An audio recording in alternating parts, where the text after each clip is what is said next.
Hello and welcome to my channel. आज इस video में मैं आपको बताऊंगा कि magnetic effect of electric current क्या है और उसके साथ साथ मैग्नेटिक फील्ड और फील्ड लाइंस के बारे में मैं आपको बताऊंगा और उसके रिलेटेड कुछ टर्म्स को मैं आपके साथ डिस्कस करूंगा। लेकिन उससे पहले मैं आपको बताना चाहता हूं कि इलेक्ट्रिसिटी में जो हमने पढ़ा था कि heating effect of electric current क्या है। देखिए, अगर हम ये चाहते हैं कि करंट जो है वो मेंटेन रहे तो उसके लिए जो सोर्स है करंट का वो एनर्जी को एक्सपेंड करते रहना चाहिए। ये एनर्जी आखिर जाती कहाँ पे है? देखिए, इसके दो पार्ट्स हो जाते हैं। एक पार्ट जो इस एनर्जी का है वो करंट को मेंटेन करने में कंज्यूम हो जाता है ताकि यूजफुल वर्क हो, और जो बाकी बचा हुआ पार्ट है वो टेम्परेचर को रेज करने में यूज हो जाता है।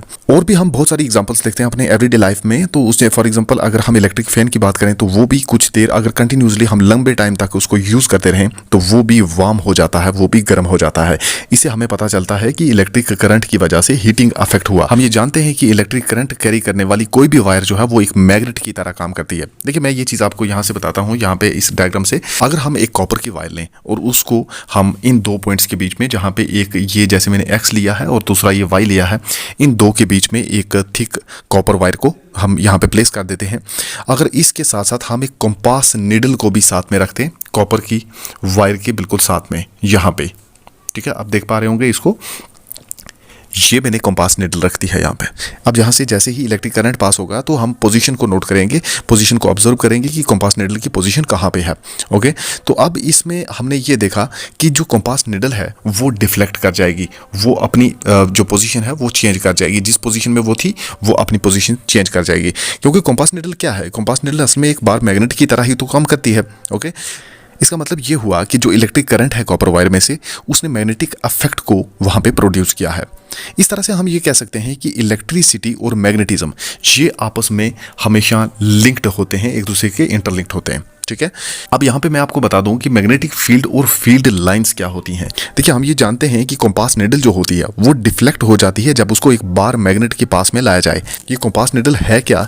असल में ये एक स्मॉल बार मैग्नेट है और इसके जो एंड्स होते हैं वो नॉर्थ और साउथ डायरेक्शन में पॉइंटेड होते हैं। इसका जो एंड साउथ वाली साइड होगा उसको साउथ पोल कहते हैं, और जो दूसरा एंड होगा इसका नॉर्थ वाला तो उसको हम नॉर्थ पोल कहेंगे। बहुत सारी एक्टिविटीज करने के बाद हमें यह भी पता चलता है कि जो लाइक पोल्स होते हैं वो रिपेल करते हैं एक दूसरे को, और जो अनलाइक पोल्स होते हैं मैग्नेट के वो अट्रैक्ट करते हैं एक दूसरे को। अब यहाँ पे ना एक क्वेश्चन अराइज होता है कि जो कंपास नीडल है ये डिफ्लेक्ट क्यों होती है जब इसको बार मैग्नेट के पास में लाया जाता है? तो देखिए, इसका आंसर बिल्कुल सिंपल है कि देखिए, जो कंपास नीडल होती है वो एक स्मॉल बार मैग्नेट की तरह है। उसका एक जो नॉर्थ पोल है और दूसरा उसका साउथ पोल होता है, जैसे मैंने आपको बताया। और ये भी हम जानते हैं कि सिमिलर पोल्स जो हैं वो रिपेल करते हैं एक दूसरे को, और डिसिमिलर यानी कि जो सिमिलर नहीं होते वो पोल्स अट्रैक्ट करते हैं एक दूसरे को, अनलाइक पोल, जैसे मैंने आपको पहले ही बता दिया। जब एक मैग्नेट को आप इस कंपास के पास में, क्योंकि कंपास भी एक मैग्नेट की तरह है, कौन सा बार मैग्नेट है? एक स्मॉल बार मैग्नेट है जिसका एक नॉर्थ और साउथ पोल होगा, तो वो कंपास भी उसी तरह से बिहेव करती है। इसलिए जो नॉर्थ पोल होगा कंपास का वो अट्रैक्ट हो जाएगा साउथ पोल मैग्नेट के साथ, और बिल्कुल इसी का अपोजिट जो साउथ पोल है कंपास का वो अट्रैक्ट करेगा नॉर्थ पोल ऑफ मैग्नेट को।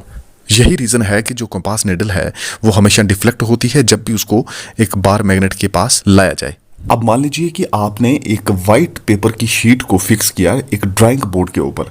मान लीजिए इस तरह से आपने एक ड्राइंग बोर्ड है आपके पास, उसके ऊपर आपने क्या किया कि वाइट शीट को फिक्स कर दिया।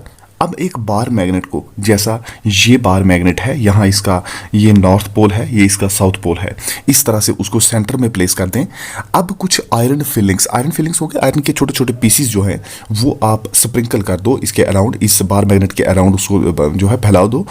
अब आपने करना क्या है कि ये जो बोर्ड है, इस बोर्ड को आपने टैप करना है, बिल्कुल जेंटली इसको टैप करना है। जैसे ही आप टैप करेंगे तो होगा क्या, आप क्या ऑब्जर्व करेंगे कि जो आयरन फिलिंग्स हैं, ये जो आयरन के पीसीज हैं ना, ये छोटे छोटे आपको पीसीज दिख रहे हैं आयरन के, ये एक पैटर्न बना देंगे इस बार मैग्नेट के अराउंड। ठीक है, आपको एक पैटर्न दिखेगा आयरन फिलिंग्स का जो कि आपने इसके अराउंड बिखेर के रखी हैं। ये आयरन फिलिंग्स असल में हुआ क्या, इससे पता क्या चला? इससे पता ये चला, अच्छा ये आयरन फिलिंग्स जो है इन्होंने पैटर्न क्यों बनाया? इस पैटर्न का मतलब क्या है? देखो, जो मैग्नेट है ना, मैग्नेट अपना इन्फ्लुएंस जो है उसे एक्सर्ट करता है अपने सराउंडिंग में। इसीलिए जो आयरन फिलिंग्स हैं उनके पास एक फोर्स आई, उन्होंने एक फोर्स एक्सपीरियंस की, और फोर्स जो कि इस तरीके से एक्सर्ट की गई उसने आयरन फिलिंग्स को एक पैटर्न में जो है वो अरेंज कर दिया। ठीक है, वो रीजन जो कि मैग्नेट के सराउंडिंग में है, जिसमें फोर्स ऑफ मैग्नेट हम डिटेक्ट कर सकते हैं, उसे हम मैग्नेटिक फील्ड कहते हैं। पता चला मैग्नेटिक फील्ड क्या है? मैग्नेटिक फील्ड ऐसा फील्ड है, वो एक ऐसा रीजन है, एक ऐसा एरिया है जो मैग्नेट के अराउंड हो। एक तो ये बात, और दूसरा कि उसमें फोर्स जो है, जो जिस फोर्स से उसने एक पैटर्न बनाया ना, जहाँ तक वो जो फोर्स है वो मैग्नेट की वो डिटेक्ट हो सके, ठीक है, उसको हम मैग्नेटिक फील्ड कहते हैं। और लाइंस, जिन लाइंस के अलोंग वो आयरन फिलिंग्स जो ना उन्होंने अपने आप को अरेंज किया, तो उन लाइंस को हम बोलते हैं फील्ड लाइंस। अब मैग्नेटिक फील्ड और फील्ड लाइंस के बारे में पता चला। मैग्नेटिक फील्ड और फील्ड लाइंस आपको पता चल गया। मैग्नेटिक फील्ड एक ऐसा रीजन होता है एक बार मैग्नेट के अराउंड, जिसमें फोर्स जो है वो मैग्नेट की उसको हम डिटेक्ट कर सके, वो हमें पता चल सके कि यहाँ तक किसी फोर्स जो है एक्सर्ट हो रही है, ठीक है, उनको मैग्नेटिक फील्ड बोलते हैं। और मैग्नेटिक फील्ड लाइंस क्या होती हैं? ये ऐसी लाइंस होती है, इमेजिनरी लाइंस, जिसमें वो जो आयरन फिलिंग्स हमने स्प्रेड की, उन्होंने अपने आप को क्या किया? अरेंज कर दिया, एक पैटर्न में अरेंज कर दिया। अच्छा, अब ये क्वेश्चन अराइज होता है कि क्या कुछ और तरीके भी हैं कि मैग्नेटिक लाइंस जो हैं इनको हम ड्रा कर सकें बार मैग्नेट के अराउंड? हाँ, यस, बिल्कुल, हमारे पास तरीके हैं। हम खुद से भी जो फील्ड लाइन से ना बार मैग्नेट के अराउंड उनको ड्रा कर सकते हैं। इसके लिए क्या करना, मान लीजिए आपके पास एक कंपास निडल है। कंपास निडल के बारे में मैंने आपको पहले ही बता दिया कि कंपास निडल क्या होती है। ये कंपास निडल जो है ये मैग्नेटिक निडल है। ये एक स्मॉल बार मैग्नेट की तरह काम करती है। और इसके बारे में मैंने बताया कि इसके जो एंड्स हैं, एक नॉर्थ पोल होता है, एक साउथ पोल होता है, तो बिल्कुल एक स्मॉल सा बार मैग्नेट ही है। इसी तरह से मान लीजिए कि आपने एक कंपास निडल और एक बार मैग्नेट को लिया। अब आप क्या करें कि एक वाइट पेपर की शीट को ड्राइंग बोर्ड पर आप फिक्स कर दीजिए, ठीक है, जैसा हमने पहले किया। तो आपने क्या करना है कि एक मैग्नेट को उस शीट के सेंटर में रख देना, जैसा पहले किया, ठीक है।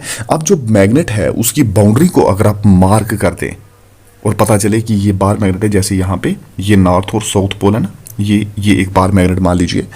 और अब क्या होगा कि आपने क्या करना है कि कंपास जो है, वो जो आपने कंपास निडल ली है, magnetic needle, north south pole के साथ एक स्मॉल बार मैग्नेट लिया आपने, ठीक है, उसको आप मैग्नेट के नॉर्थ पोल की तरफ जो है उसको प्लेस करते हैं। किसको? कंपास निडल को। अब ये किस तरह बिहेव करेगी? इसका जो साउथ पोल होगा निडल का, वो मैग्नेट के नॉर्थ पोल की तरफ पॉइंटेड होगा, और जो नॉर्थ पोल होगा कंपास का, वो मैग्नेट के नॉर्थ पोल से दूर की तरफ जाएगा, अवे फ्रॉम द मैग्नेट।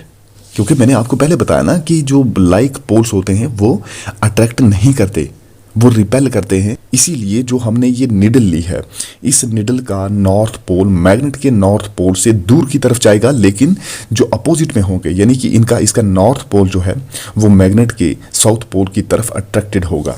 ये बात पता चली आपको?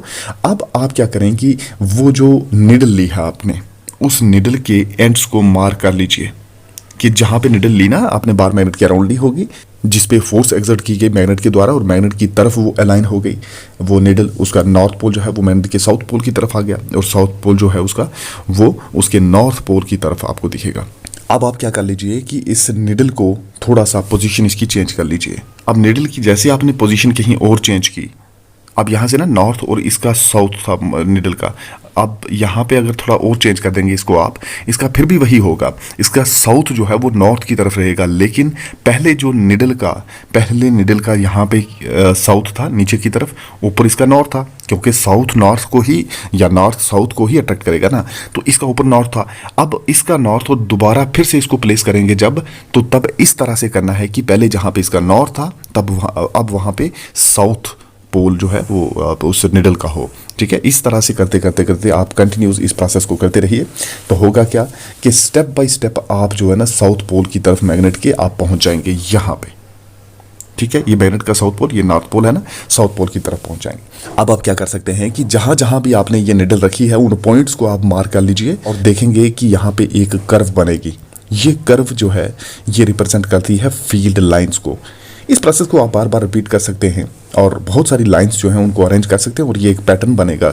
यही पैटर्न यहाँ पे जो दिखाया गया है ना, ये वाला पैटर्न, तो ये पैटर्न आपको दिखेगा और यहाँ से पता चलेगा मैग्नेटिक फील्ड लाइंस कौन कौन सी हैं, ठीक है। आप देखो जो डिफ्लेक्शन है ना, ये हमेशा इंक्रीज कर रही है यहाँ पे, जब आप मैग्नेट जो निडल है उसको पोल्स की तरफ ले जा रहे हो वहाँ पे इंक्रीज कर रही है। यहाँ पे बहुत सारी आप काफ़ी डेंस देखोगे यहाँ पे लाइंस, इलेक्ट्रिक फील्ड लाइंस, यहाँ सॉरी मैग्नेटिक फील्ड लाइंस यहाँ पे आप बहुत डेंस देखोगे पोल्स की तरफ, लेकिन ये साइड्स पे यहाँ पे देखो, ये जो है ये भी एक पैटर्न बन रहा है जहां हमने इसको मार्क किया है, निडल की पोजीशन को हमने मार्क किया है जहां पे। ओके, देखिए मैग्नेटिक फील्ड जो एक ऐसी क्वांटिटी होती है जिसकी डायरेक्शन भी होती है और मैग्नीट्यूड भी होता है। और इसमें मैं आपको एक चीज़ और बताना चाहता हूँ कि जो दो फील्ड लाइन्स कोई भी हों, जैसे यहाँ पे ना फील्ड लाइन्स कौन सी होती है मैं आपको यहाँ पे दिखाता हूँ। ये जो मैंने मार्क की है ना, ये वाली, ये फील्ड लाइन्स ही हैं, ठीक है। ये जो मार्क की हैं जिनकी डायरेक्शन मैंने दी है नॉर्थ टू साउथ, तो ये फील्ड लाइन्स हैं। और यहाँ पे क्या होता है कि अगर कोई भी दो आप ले लीजिए, वो कभी एक दूसरे को क्रॉस नहीं करेंगी। होगा क्या, अगर क्रॉस कर दें तो क्या होगा, अगर वो एक दूसरे को क्रॉस कर दें तो इसका मतलब होगा कि जहाँ पे पॉइंट ऑफ इंटरसेक्शन होगा ना, यानी कि जहाँ पे एक दूसरे को क्रॉस कर रही हैं, पॉइंट ऑफ इंटरसेक्शन कौन सा होगा, जहाँ पे दोनों मिली है ना, क्योंकि क्रॉस किया ना, तो वो पॉइंट ऑफ इंटरसेक्शन होगा। तो पॉइंट ऑफ इंटरसेक्शन पे जो कंपास निडल होगी ना, ये दो डायरेक्शन की तरफ पॉइंटेड होगी, नॉर्थ भी और साउथ भी। क्या ऐसा पॉसिबल है? इसमें एक ही नॉर्थ और एक ही साउथ तो होता है, या तो नॉर्थ में जाएगी या साउथ में, एट ए टाइम दो जगह तो नहीं जा सकती, इसलिए ये पॉसिबल नहीं हो सकता। हम ये कह सकते हैं कि फील्ड लाइंस जो होती हैं ये कभी भी एक दूसरे को क्रॉस नहीं करती। तो ये था हमारा आज का टॉपिक, जिसमें मैंने आपको बताया कि magnetic effect of electric current क्या है, मैग्नेटिक फील्ड क्या है और फील्ड लाइंस क्या होती हैं। ओके, आई होप कि आज का टॉपिक आपको समझ आ गया होगा। Okay, bye.